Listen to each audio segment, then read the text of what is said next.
বিসমিল্লাহির রহমানির রহিম। আসসালামু আলাইকুম।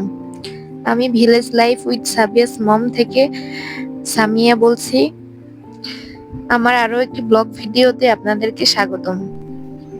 আপনাদের সাথে আজকে আমার আম্মুর চীনা হাঁসের মিনি ব্লগটি শেয়ার করব। মূলত আমার আম্মুর 18 থেকে 19টির মতো চীনা হাঁস আছে। সেগুলো এখন ডিম পাড়া শুরু করেছে। অনেকগুলো ছেলে হাঁস রয়েছে, যেগুলোকে আজকে বিক্রি করা হবে। কিছুগুলো রেখে দেওয়া হবে, কারণ পুরুষের তুলনায় মেয়েরা সংখ্যায় কম, যার কারণে ডিম পাড়ার পরে যে বাতে বসার একটু সমস্যা হচ্ছে, যার কারণে কয়েকটা চীনা হাঁস বিক্রি করা হবে।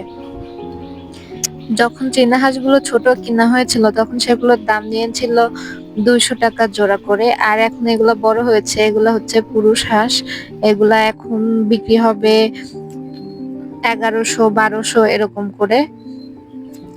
যদিও এখন শীতের সময় নাই, শীতের সময় একটু বেশি দাম পাওয়া যায়, কিন্তু গরমের সময় একটু চাহিদা কম থাকে, যার কারণে দাম অতটা ভালো পাওয়া যায় না।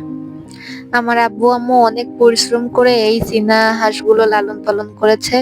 এখন সময় এসেছে সেগুলোতে থেকে কিছু বেনিফিট পাওয়ার জন্য। চীনা হাঁসের মাংস কিন্তু খেতে অসম্ভব সুস্বাদু হয়।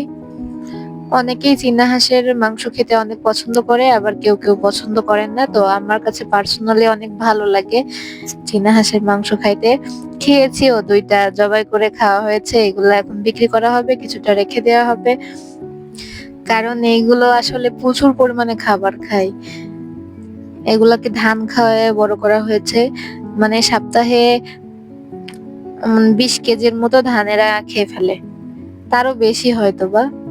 তো আমাদের পাশেই বাজার আছে, তো বাজারে নিয়ে যাওয়া হচ্ছে।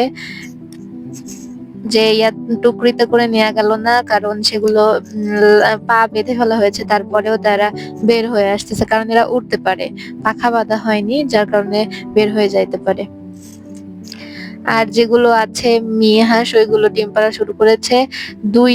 4টা বাতে বসেছে, আর গুলো বাতে বসতেছে না, কারণ এই পুরুষ হাঁসগুলোর কারণে।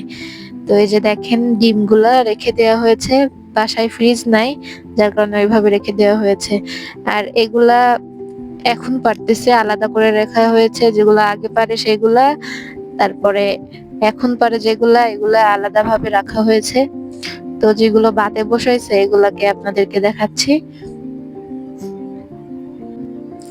এই ঘরটিতে মূলত রসুন রাখা হয়েছিল, কিন্তু এগুলা অনেক জায়গা দরকার ডিম পাড়ার সময়, যার কারণে এই ঘরটিতে ওদেরকেই দেয়া হয়েছে। এখন রসুনও আছে, ওরাও আছে।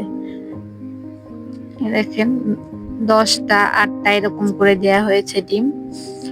মাঝখানে রসুনগুলো রেখে দেওয়া হয়েছে, কারণ দুইজনকে দেখতে পারলে অনেক ঠোকাঠুকি করে, কারণ এরা এমন একটা জাতের হাঁস যেগুলা অনেক ঠোকাঠুকি করে। একজনের নিয়ে ফুরি আর একজন তুলে তুলে খায়, এরকম। মূলত হাঁস সারাদিন থাকে ঘরের পেছন সাইডে একটা জায়গা আছে এখানে। তো আমার ভিডিওটা কেমন লাগলো অবশ্যই জানাবেন। আল্লাহ হাফেজ সবাইকে।